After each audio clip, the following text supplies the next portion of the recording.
अस्सलामुअलैकुम। Abu channel 60 second biography में शोकत खानम पाकिस्तान के साबिक वजीराज़म और पीटीआई की सरबराह इमरान खान की वालिदा है। अवाम में इनका तारुफ इनके बेटे की वजह से है, जिन्होंने इनकी नाम पर 1994 में लाहौर में पाकिस्तान का पहला कैंसर अस्पताल बनाया। शोकत खानम की वफात फरवरी 1985 में कैंसर की वजह से हुई थी। इमरान खान ने 1988 में शोकत खानम कैंसर अस्पताल का मंसूबा शुरू करके इसके लिए अतिया जमा करने की मुहिम शुरू कर दी गई थी। इस मुहिम के दौरान इनका अवाम के साथ बराह रास्त रब्ता استوار हुआ, जो भला आखिर उन्हें सियासत में ले आया।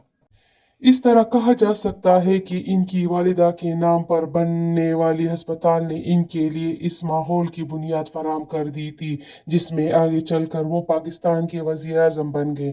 जनूबी वज़ीरिस्तान से ताल्लुक़ शौकत खानम का ताल्लुक़ पठानों की बरकी कबीले से है, जो एक जंग